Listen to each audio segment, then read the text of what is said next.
नमस्कार दोस्तों, कैसे हो आप लोग। उम्मीद करता हूँ अच्छे होंगे। मैं air force LDC defence job expert channel पर आपका स्वागत करता हूँ। आज मैं आप लोगों के लिए एक बहुत बड़ी वैकेंसी लेकर आया हूँ। एयरफोर्स वाले भाई, उनका चाहे किसी वजह से एडमिट कार्ड नहीं आया हो, या फिर उन्होंने फॉर्म में गलती करी हो, या फिर एग्ज़ाम अच्छा नहीं हुआ हो, कोई भी रीज़न हो, चाहे किसी भी कारण से अगर रह गए हैं, तो उनके लिए एक बहुत शानदार अपॉर्चुनिटी लेकर आया हूँ। इसको मिस मत करना, पूरा ध्यान से सुनना, बिल्कुल भी गलती मत करना, वरना एयरफोर्स वालों की तरह मार खा जाओगे। फॉर्म भरने की जल्दी बिल्कुल मत करना। कुछ यूट्यूबर्स कह रहे हैं कि अभी फॉर्म भर के रख दो। भाई ऐसी गलती मत करो। फॉर्म भरने में ज़्यादा से ज़्यादा 15 मिनट का टाइम लगता है। आप 15 मिनट पे नहीं निकाल सकते क्या? तो 15 मिनट पहले पहुंचा दोगे तो क्या हो जाएगा उससे? तो एक बार पहले एक डिटेल्ड नोटिफिकेशन आने दो। उसमें देख लेंगे किस डिपार्टमेंट कितनी कितनी वैकेंसी है, क्या क्या है। तो अपन उसके बाद फॉर्म डाल देंगे। अगर पहले भर के रख दोगे तो क्या पता कहीं एड्रेस में कोई मिस्टेक हो जाए, यूनिट में कोई मिस्टेक हो जाए, या आप ये भी देख लीजिए कि एलिजिबिलिटी क्राइटेरिया पूरा हो रहा है कि नहीं हो रहा, आप किस वैकेंसी के लिए योग्य हो, किसके लिए नहीं हो। तो पूरी चीज़ें अपन डिटेल से देखेंगे। फोरम के लिए आपको बिल्कुल भी घबराने की ज़रूरत है नहीं, क्योंकि जैसे ही पूरा डिटेल नोटिफिकेशन आ जाएगा, न्यूज़पेपर में एडवर्टीजमेंट आ जाएगा, उसके बाद मैं खुद एक फॉर्म भर के आप लोगों को दिखाऊंगा कि कैसे कैसे क्या क्या भरना है। एयरफोर्स वाले में भी मैंने फॉर्म भर के दिखाया था। जिस जिस बच्चे ने मेरा वीडियो देखकर फॉर्म भरा था, उसके सबके एडमिट कार्ड आए हैं, कुछ भी गलती नहीं हुई। बाकी यूट्यूबर्स कितने बड़े हैं उस चीज़ से मायने नहीं रखता। एक लड़के का मेरे पास मैसेज आया था कि उसने 10 फॉर्म डाले थे, ठीक है, लेकिन उसने एक बहुत बड़ा चैनल है, नाम नहीं लूँगा, मिलियन में उसके सब्सक्राइबर हैं। उसके देखे देख फॉर्म डाले थे, उसने एक्नॉलेजमेंट वाला जो फॉर्म होता है वो पूरा खाली रखवा दिया था। अब उस लड़की ने वो 10 फॉर्म खाली रख दिए, 10 में वो पेज खाली रख दिया, तो 10 का भी एडमिट कार्ड नहीं है, एक का भी एडमिट कार्ड नहीं है। कितनी बड़ी मिस्टेक कर दी। तो आप ऐसी मार ना खा जाओ, इसलिए मैं फिर रिक्वेस्ट कर रहा हूँ, आपसे रिक्वेस्ट कर रहा हूँ सच्ची में, कि आप लोग अभी फॉर्म मत डालो। जब पूरा आ जाएगा तो मैं फॉर्म भर के दिखाऊंगा आपका। आप अगर उसी टाइम भर दोगे तो भी आपको फॉर्म आराम से पहुंच जाएगा। तो अभी बात करते हैं क्या क्या है। तो ये वैकेंसी है आर्मी की तरफ से, ठीक है, भारतीय थल सेना की तरफ से, सिविलियन के लिए। ईएमई, आपने देखा होगा कुछ सोल्जर्स होते हैं, उनके यहाँ पे कंधे पे ईएमई लिखा हुआ होता है। उसका मतलब क्या होता है? इलेक्ट्रॉनिक्स एंड मैकेनिकल इंजीनियर्स हैं। तो ईएमई की तरफ से ये वैकेंसी आई है। इसमें बहुत सारी वैकेंसीज अपन एक एक करके देखेंगे। वीडियो बहुत लंबा नहीं करेंगे, चलिए शुरू करते हैं। तो आप सबसे पहले देख पा रहे हो, ये यूनिट है आपकी, ठीक है, पोस्टल एड्रेस है, ये यूनिट है, और किस यूनिट में कितनी वैकेंसी है ये दिखा रखा है। तो पहली यूनिट क्या है? Commander headquarter base workshop group, EME Meerut cantt, army base workshop Meerut cantt Uttar Pradesh है। तो इसमें आपका जो एग्जामिनेशन सेंटर रहेगा वो मेरठ उत्तर प्रदेश में रहने वाला है। इसमें वैकेंसी इलेक्ट्रीशियन की एक वैकेंसी है, और वो है यूआर कैटेगरी की। दूसरी है quality control engineer, detachment base workshop group है, सीओडी, आप इस हिसाब से देख लेना। इसमें आगरा में आपका सेंटर रहेगा, और इसमें टेलीकॉम मैकेनिकल की एक ये वैकेंसी है। और भी बहुत सारी वैकेंसी है, आर्मिनेट मैकेनिक की है, फार्मासिस्ट की है, लोअर डिवीजन क्लर्क की है। लोअर डिवीजन क्लर्क की vacancy commandant 505 army base workshop Delhi cantt में है। क्लर्क की 11 वैकेंसी है, बहुत ज़्यादा वैकेंसी है।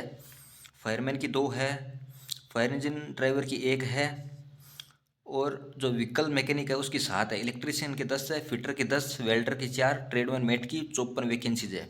खूब ज़्यादा वैकेंसीज है, और लोअर डिवीजन क्लर्क की भी भरपूर वैकेंसी यही है। मुझे लगता है अगर टोटल करेंगे तो ये एयरफोर्स वाले से ज़्यादा ही जाएगी। तो आप पूरा पूरा फॉर्म सही से भरना। कब से फॉर्म भरे जाएंगे, क्या कुछ होगा, सारा का सारा बता दिया जाएगा आपको। 1% भी कोई दिक्कत नहीं है। आपकी प्रॉब्लम मेरी प्रॉब्लम है, आपको कुछ भी सवाल हो, आपके दिमाग में कुछ भी पूछना हो, आप कमेंट कर देना, मैं तुरंत रिप्लाई कर दूंगा, ठीक है। वीडियो पूरा देखिए, बिल्कुल स्किप मत कीजिएगा, बहुत बड़ी वैकेंसी है। अगली वाले में commandant 506 army base workshop Jabalpur में, आपका लोअर डिवीजन क्लर्क की 11 वैकेंसी है, ठीक बात है। अगली है कमांडेंट 508 आर्मी बेस वर्कशॉप चौकी प्रयागराज में, लोअर डिवीजन क्लर्क की 3 वैकेंसी है। और भी बहुत सारी वैकेंसीज आप देख सकते हो, ठीक है। कमांडेंट 509 आर्मी बेस वर्कशॉप में लोअर डिवीजन क्लर्क की 4 वैकेंसी है। और भी खूब सारी वैकेंसीज है, ये आप देख सकते हो, वेल्डर की है, फिटर की है, व्हीकल मैकेनिक की है। कमांडेंट 505 महाराष्ट्र जो पुणे का है, उसमें लोअर डिवीजन क्लर्क की 15 वैकेंसीज है। आप देख सकते हैं कितनी ज़्यादा वैकेंसीज है। जो बेंगलुरु कर्नाटक में वो 5 वैकेंसीज है, ठीक है। उसके बाद वडोदरा गुजरात में है, 6 वैकेंसी है क्लर्क की। सिर्फ क्लर्क की बता रहा हूँ ये तो, बाकी भी बहुत सारी वैकेंसी है, 600 से प्लस वैकेंसी है टोटल मिलाएंगे तो, ठीक है। कमांडेंट आर्टिलरी स्टैटिक वर्कशॉप है, इसमें भी व्हीकल फिटर ट्रेडमैन मेट की 3 वैकेंसीज, बार्बर की 1, मल्टीटास्किंग स्टाफ की 3। ये सारी की सारी वैकेंसीज है, बहुत ज़्यादा वैकेंसीज है। अगला है आपके सेंटर कहाँ कहाँ पर रहेंगे। तो बाकी तो जहाँ भी आपका जिस यूनिट से निकली वहीं पर आपका सेंटर रहेगा, लेकिन ये 8 यूनिट्स है जिनके सेंटर चेंज किए गए हैं। जैसे 8 नंबर पर आपका जो यूनिट है वो है static workshop EME, ministry of home, अच्छा, MHOW मध्य प्रदेश। इसका जो सेंटर रहेगा मध्य प्रदेश वाले का गुजरात सेंटर रहेगा। 1 नंबर पर अपन देखें तो 151 FDW KSP, तो इसका जो सेंटर है वो दिल्ली कैंट में रहेगा, यानी ये सेंटर चेंज किए गए हैं। ठीक है, आगे बात करते हैं क्वालिफिकेशन क्या क्या चाहिए। तो फार्मिस्ट के लिए आपको 12th होनी चाहिए और 2 साल का डिप्लोमा होना चाहिए। डिप्लोमा के लिए घबराने की जरूरत नहीं है, अगर आप थोड़े से तेज़ हो, चालू आदमी हो, तो कहीं से भी डिप्लोमा कबाड़ लोगे। यहाँ पर मैं पूरी डिटेल नहीं बता सकता कैसे क्या होता है, आप सब समझदार हो, सब जानते हो, पैसा है तो सब कुछ है, तो आराम से कबाड़ सकते हो कहीं से भी, कोई दिक्कत नहीं है, जुगाड़ कर लेना। इलेक्ट्रीशियन के लिए 12th होनी चाहिए और ITI होनी चाहिए। यही electrician highly skilled. Telecom mechanic के लिए भी सेम चीज़ है। इंजीनियरिंग इक्विपमेंट के लिए 12th होनी चाहिए, और अगर आपके पास ITI है तो बहुत अच्छी बात है। ITI वाले भाइयों के लिए पास तो गोल्डन अपॉर्चुनिटी है, इससे अच्छा मौका हो ही नहीं सकता। सारी वैकेंसी ITI से है, कुछ एक को छोड़कर ज़्यादातर ITI से निकली हुई है। व्हीकल मैकेनिक के लिए भी ITI चाहिए और 12th होनी चाहिए। आर्मामेंट, अच्छा, आर्मामेंट मैकेनिकल है उसके लिए भी 12th चाहिए और ITI होनी चाहिए। ड्राफ्ट्समैन ग्रेड 2 की है, इसमें 10वीं पास होनी चाहिए, 3 साल का डिप्लोमा होना चाहिए। स्टेनोग्राफर के लिए 12th पास होनी चाहिए और आपको स्किल स्टेनोग्राफरी आनी चाहिए। अगर आपको स्टेनो नहीं आती है तो मैं नहीं मानूंगा कि आप फॉर्म अप्लाई करो, मैं नहीं कहता ऐसा, क्योंकि स्टेनो सीखने में आपको टाइम लगता है। तो सिर्फ फॉर्म डाल के और एग्जाम देने से कुछ नहीं होगा, स्किल टेस्ट भी होगा, तो उसमें आपको स्टेनो आनी चाहिए। लेकिन अगर आपको थोड़ी बहुत स्टेनो आती है, आप प्रैक्टिस करोगे तो सीख जाओगे, तो आप फॉर्म डाल दीजिए। अगर आपको बिल्कुल भी नहीं आती स्टेनो तो फॉर्म मत डालिएगा, कोई फ़ायदे वाली बात नहीं, फालतू में कंपटीशन बढ़ना है, कोई फ़ायदा है नहीं। मैकेनिक की है, अच्छा, मैकेनिस्ट की है वो ITI चाहिए उसमें। फिटर में भी ITI चाहिए, इन सब में ITI चाहिए। आप होल्स्टर हो, माउडर हो, वेल्डर हो, मैकेनिक हो, स्टेनोग्राफर। अच्छा, स्टोर कीपर में सिर्फ 12th चाहिए भाई, सबसे शानदार वैकेंसी, स्टोर कीपर 12th चाहिए। लोअर डिवीजन क्लर्क के लिए भी LDC है जो अपना, उसके लिए भी 12th चाहिए और टाइपिंग स्पीड चाहिए 35 वर्ड पर मिनट इंग्लिश की और 30 वर्ड पर मिनट हिंदी की। LDC में चाहे किसी भी डिपार्टमेंट में वैकेंसी निकली हो, सब में यही स्पीड रहती है, तो टाइपिंग वाली कोई दिक्कत नहीं। हालांकि टाइपिंग का कोई सर्टिफिकेट नहीं मांगा, आपके पास 12th है तो आप फॉर्म अप्लाई कर सकते हो, टाइपिंग आप सीख लेना। सिविल मोटर ड्राइवर के लिए आपके पास 10वीं पास होना चाहिए और एक लाइसेंस होना चाहिए। फायर इंजन ऑपरेटर के लिए भी 10वीं पास होना चाहिए, 3 साल का एक्सपीरियंस होना चाहिए। फायरमैन के लिए 10वीं पास, और कुछ जो फिजिकली चीज़ें हैं वो आप में होनी चाहिए, वो आगे बात करेंगे अपन। कुक के लिए 10वीं पास, बाकी कुछ अलग से मांगा नहीं है सर्टिफिकेट वगैरह। लेकिन आपको ट्रेड, जो आपका ट्रेड टेस्ट होगा, स्किल टेस्ट होगा, उसमें आपसे खाना बनाकर दिखाएंगे तो आप बना लेना अगर आपको थोड़ा बहुत आता है तो। ट्रेडमैन मेट है उसके लिए 10वीं पास है। बार्बर के लिए भी 10वीं पास है। वॉशरमैन के लिए भी आपकी 10वीं पास चाहिए। बार्बर के लिए अगर आपके पास 1 साल का एक्सपीरियंस है तो उनको पहले लिया जाएगा। डिजायरेबल का मतलब ये होता है कि उनको पहले लिया जाएगा अगर किसी के पास है तो। और मल्टीटास्किंग स्टाफ के लिए तो आपकी 10वीं पास है ही। अच्छा, ये आपकी जो है सैलरी वगैरह की बातें आ गई आगे, पे मैट्रिक्स क्या क्या रहने वाला है उस हिसाब से। एज लिमिट है वो आपकी 18 से 25 रहने वाला है। UR कैटेगरी के लिए 18 से 25 है।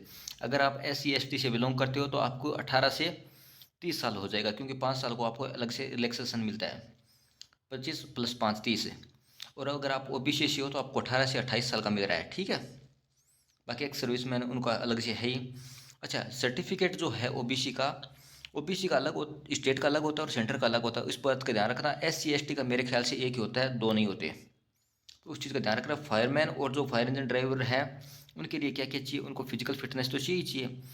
उनकी हाइट होनी चाहिए 165 सेंटीमीटर बिना जूतों के, ठीक बात है, और 2.5 सेंटीमीटर की छूट मिल जाएगी ST वालों को।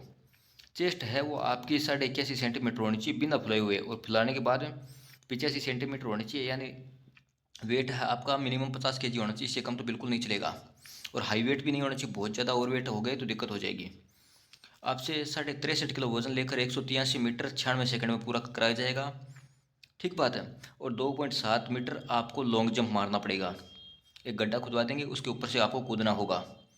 और 3 मीटर है वो रस्सी पे आपको ऐसे हाथ से और पैरों से चलना होगा, ठीक है, सर्कस वाली तरह नहीं है, नॉर्मली सी। अच्छा, आपको जो फॉर्म है वो ऑर्डिनरी पोस्ट से अप्लाई करना है, 5 रुपये का स्टाम्प लगा के। एयरफोर्स वालों में 10 रुपये का था, इसमें 5 रुपये का ही है। ऑर्डिनरी पोस्ट से करना, स्पीड पोस्ट नहीं करना। हालांकि एयरफोर्स में अब की बार हो गया, जिन्होंने स्पीड पोस्ट किया था उनका भी एडमिट कार्ड आ गया, लेकिन ऐसा होता नहीं है आमतौर पे। इन भर्तियों में ऑर्डिनरी पोस्ट वाले चलते हैं, स्पीड पोस्ट वाले रिजेक्ट कर देते हैं। अगर ये बात है, आप जब फॉर्म स्टार्ट हो जाएंगे उसके 21 दिन तक आपको फॉर्म वहाँ पर पहुँचना चाहिए। 21 दिन तक फॉर्म चलेंगे। अगर बीच में कोई छुट्टियाँ आ जाती है, सरकारी छुट्टियाँ है ना, संडे वगैरह, तो 28 दिन की हो जाती है। ठीक है। अगली बात है, एक यूनिट से आप एक ही फॉर्म अप्लाई कर सकते हो। जैसे मान लीजिए दिल्ली की कोई यूनिट है, उसमें ट्रेडमैन की भी वैकेंसी है, एमटीएस की भी है, एलडीसी की भी है। तो आप इन तीनों में एक ही फॉर्म अप्लाई कर सकते हो, दोनों में अप्लाई नहीं कर सकते या तीनों में अप्लाई नहीं कर सकते, वरना आपका रिजेक्ट होने के पूरे पूरे चांसेस हैं। अगली बात करते हैं, शॉर्ट लिस्ट किस हिसाब से करेंगे, एडमिट कार्ड किस हिसाब से आएंगे। तो ये कह रहे हैं कि परसेंट के हिसाब से एडमिट कार्ड आएंगे, कितने परसेंटेज है उस हिसाब से शॉर्ट लिस्ट करेंगे। लेकिन इतनी ज़्यादा वैकेंसी आती है, वहाँ पर 50% वालों के भी एडमिट कार्ड आ जाते हैं। तो इस चीज़ से आपको बिल्कुल डरने की जरूरत नहीं है, आपका एडमिट कार्ड आराम से आ जाएगा। अगर 50-55% है तो भी आप फॉर्म अप्लाई करें। ठीक बात है। आगे बात करते हैं अपन, आपका सिलेबस क्या क्या रहने वाला है। तो जनरल इंटेलिजेंस एंड रीजनिंग के 25 क्वेश्चन 25 नंबर, जीके के भी 25 क्वेश्चन 25 नंबर, इंग्लिश के भी 25 नंबर 25 क्वेश्चन, मैथ के भी 25 नंबर 25 क्वेश्चन।